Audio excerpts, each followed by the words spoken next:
வெளிநாடு சென்றிருந்த மன்னர் டெல்லி பாதுஷா தாயகம் திரும்பிவிட்டார்.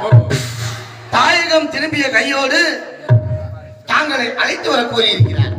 உத்தரவு. நாங்கள் வீட்டுக்கு போகணுமா? நீங்கள் முன்னால் செல்லுங்கள். என் மனைவியை சொல்லிவிட்டு நான் வந்து விடுகிறேன். வெகு சீக்கிரமாக வர வேண்டும். காரணம் என்ன தெரியுமா? வெள்ளை குதிரை வேலியை தாண்டுது, கருப்பு குதிரை காலை தூக்குது. சீக்கிரம் வந்து சேர். சித்ரா, டெல்லி பாஷா வந்து விட்டால் எல்லா சித்தர்களும் கப்பப்படம் கட்டியிருப்பார்கள். நான் மட்டும் கட்டவில்லை. இது 3ஆவது காலம். ஏன் கட்டவில்லை என்று என்னை அழைத்திருக்கின்றார். கட்டாத காரணத்தினால் நிச்சயமாக எனக்கு தண்டனை கிடைக்கத்தான் போகும். அப்படியெல்லாம் இல்லாதீர்கள். சுற்றுப்பயணத்தை முடித்துவிட்டு இப்பொழுதுதான் டெல்லி பாதுஷா தாயகம் வந்திருக்கிறார் அல்லவா? வந்தவுடன் எல்லா நாட்டை பற்றியும் விசாரித்திருப்பார். அதே போலவே நம் நாட்டை பற்றியும் விசாரித்திருப்பார். நம் நாட்டில் கப்ப பணம் செலுத்தவில்லை என்ற காரணத்தினால் அவர்கள் என்ன சொல்லியிருப்பார் தெரியுமா? டெல்லி பாதுஷா அவர்கள் மந்திரியை எதற்காக அனுப்பினார் தெரியுமா? நம் நாட்டின் நிலை அறிந்து நமக்காக பொன் பொருள் கொடுத்து ஏதாவது உதவி செய்யலாம் என்ற ஒரு நல்ல எண்ணத்தோடு கூட உங்களை வரவழைத்திருக்கலாம் அல்லவா? நாம் நினைத்தெல்லாம் நடந்துவிட்டால் அதை விட நன்மை என்ன இருக்கின்றது? சித்ரா, நீ சொன்னபடி நல்லாவே நடக்கட்டும். நான் இப்படியே சென்று பாதுஷாவை பார்த்து வருகிறேன். சென்று வாருங்கள் சுவாமி, சென்று வாருங்கள். தாயே, அவர் எதற்காக அழைத்தார் என்று எனக்கும் தெரியாது. இருந்தாலும் என் கணவருக்கு எந்த ஒரு அச்சமும் ஏற்படக்கூடாது என்ற காரணத்திற்காகத்தான் அவருக்கு தைரியத்தை சொல்லி அனுப்பியிருக்கிறேன். தாய், உனக்கு பண்டிகை செலுத்தி இருக்கும் இந்த நேரத்தில் எங்களுக்கு கஷ்டத்தை கொடுத்து விட வேண்டாம் தாயி, கஷ்டத்தை கொடுத்து விட வேண்டாம். பகவதி அம்மனுக்கு திருநாளாம், அவள் முகத்தழகை காண வரும் ஒரு நாளாம். பகவதி அம்மனுக்கு திருநாளாம், அவள் முகத்தழகை காண வரும் ஒரு நாளாம். சித்திரப்பூ மாசத்திலே தோரணமா, சித்திரப்பூ மாசத்திலே தோரணமா, அவள் சிங்கார தேர் தர பூதனமா. பகவதி அம்மனுக்கு திருநாளாம், அவள் முகத்தழகை காண வரும் ஒரு நாளாம்.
நீங்கள் தான் மேல்நாட்டை ஆளக்கூடிய சாமிராஜ் நான் தான்.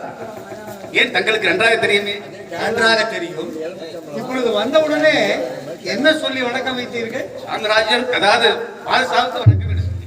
ஆக நான் இந்த டெல்லிக்கு பாதுஷா என்பது தெரியும்.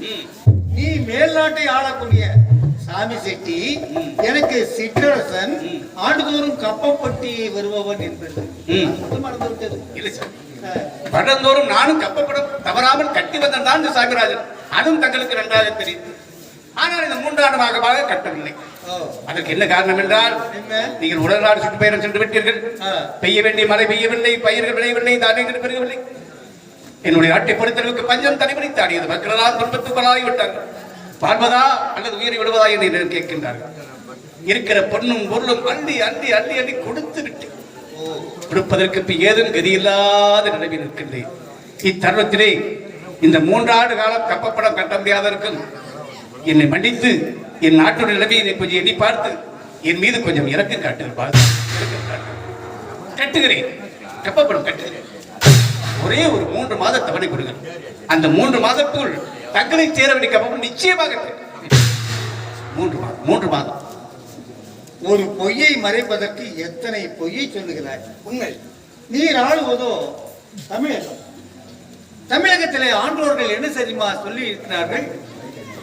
கற்புடைய கண்ணியர்க்கென ஒரு மலை, நீதி நெறி தவறாமல் ஆளுகின்ற மன்னனுக்கென ஒரு மலை, நீதி தவறாமல் செங்கோல் பிறழாமல் அரசனுக்கு அறிவுரை கூறும் மந்திரி பெருமக்களுக்கென ஒரு மலை என்று மும்மாறி பெரியும் என்று சொன்னார்கள். அப்படி என்றால் உனக்கு அறிவுரை கூறும் அமைச்சர்கள் எல்லாம் மடையர்களாகி விட்டார்களா? அல்லது உன் நாட்டு பத்தினி பெண்கள் எல்லாம்? வேண்டாம் வேண்டாம், அதை என் வாயால் கூற தயாராக இல்லை. ஆக உன்னுடைய ஆட்சி சரியில்லை. சொல்ல வேண்டும், நீயோ இந்து, நான் இஸ்லாமிய மதத்தைச் சேர்ந்தவர். இந்து மதத்திலே என்னென்ன தர்மங்கள் என்னென்ன நியாயங்கள் இருக்கின்றது என்பதை அத்தனையும் சிறு வயதிலே இருந்து உணர்ந்தவர் நான். உனக்கு ராமாயணத்திலே ஒரு கதை தெரியுமா? சொல்லுங்க, நான் கேட்பதற்காக இருக்கிறோம். 14 ஆண்டுகள் வனவாசம் சென்ற ராமன் குளிக்க செல்லும் பொழுதெல்லாம், மாற்றுக்கு போகும் பொழுதெல்லாம் தன்னுடைய தோளிலே இருக்கும் அம்பரா தூணியிலே இருந்து ஒரு அம்பை எடுத்து வில்லில் தொடுத்து அதை நிலத்திலே விடுவாராம். அந்த வில்லில் இருந்து புறப்பட்ட அந்த அம்பு நிலத்திலே பதியுமா. அப்பொழுது தன்னுடைய ஆடைகளை எல்லாம் கலற்றி அதன் மேல் சாய்த்து விட்டு பிறகு நீராடச் செல்லுவாராம். இப்படி ஒரு நாள் செல்லுகின்ற போது நீராடி முடித்து விட்டு வந்தாராம். வந்து முடித்து அந்த துணிகளை எல்லாம் எடுத்து அணிந்து கொண்டு அம்பை எடுத்தாராம். அந்த அம்பிலே இரத்த கரை இருந்ததாம் நுனியிலே. ஆஹா, என்ன இது? என்னுடைய அம்பின் நுனியிலே இரத்தக்கரை. அப்படி என்றால் இங்கே என்ன இருக்கிறது என்று அதை கிளறி பார்த்தாராம். அங்கு